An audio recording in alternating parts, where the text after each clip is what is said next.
10 years have passed since the attacks of September 11th befell New York and Washington, D.C., and bruised the soul of our nation. The subsequent relief effort was unprecedented and, some say, represented Americans at their best.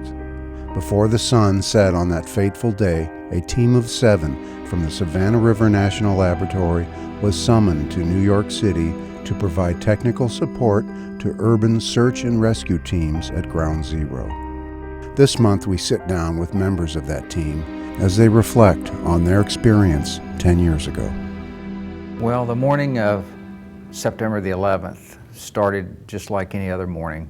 We were at work that morning. One of our group members had gotten a call from off-site. We heard all the hoopla about the buildings, the trade center had been hit, and we thought first when the guy told us he was joking. And said, you need to look at the TV. And so we were all just watching it like everybody else going, what's going on? And like everybody else, I guess we assumed that it was an errant plane that was in distress and happened to hit the tower until you're sitting there watching it. And The second plane hit the South Tower. you begin to realize, somebody has to be deliberately flying, into those things. And it was shortly after lunch that I received a call from the National Institute of Justice in D.C., part of the U.S. Department of Justice.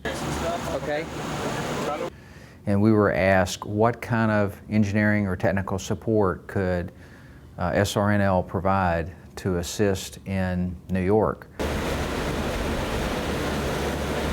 We spent probably the rest of that day and sometime the next day thinking about what kind of support they needed, what we could take, who might go, what kind of talent we were going to need. I was asked by my manager, would you be interested in responding, taking equipment up to New York and seeing what we could do? And I said, sure. I just said, sure, I'll go. I said, when do we leave? He said, well, at noon.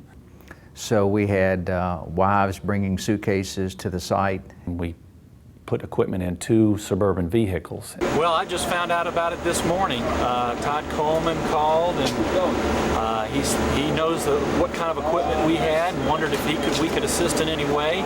And so we quickly got our systems together today, put a lot of equipment in these vans, and they're, within 3 hours, we're ready to leave. And we had loaded them up with various equipment, some robotics, a lot of camera systems, and drove up that day. We had an escort all the way to, I think, the Lincoln Tunnel. New Jersey State Police. New York was at a pause or either slow rhythm compared to New York. It used to have more of a vibrant rhythm, active city, but there it was kind of, everything was still in shock, I guess.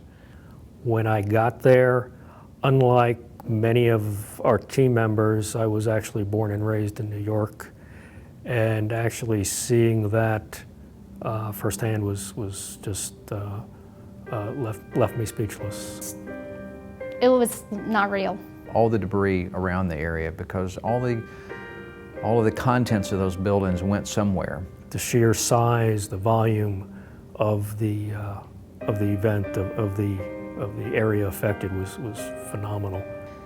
Building that size created a rubble pile, maybe 6, 7 stories. So just looking at it, I just imagined to myself, how they're ever going to clean that up. It was huge, overwhelming.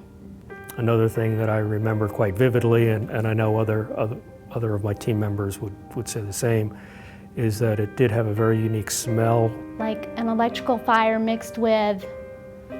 I was with a first responder, I think it might have been somebody from one of the fire departments, and I asked him what that smell was, that very unique smell that I was smelling. And without missing a beat, he said, that's the smell of death. I can always feel proud that I was able to help.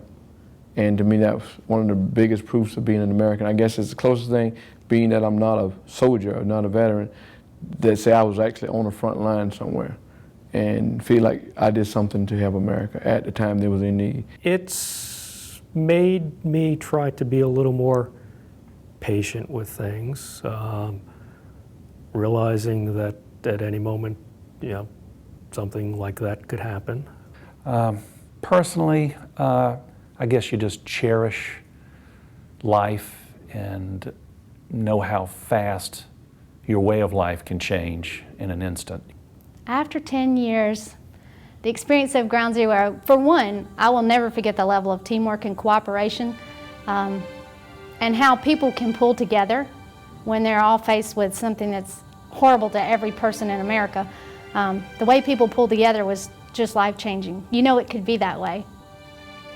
It's unusual, not unusual, but I notice a lot too when I look at the clock, especially a digital one. Whenever it's on 9/11, it's an instantaneous reminder of that day. I mean, because your clock does it twice a day, it gets to 9/11. And it's just a time, but it's always a reminder. You know, the event itself was a tremendous tragedy. But I would say that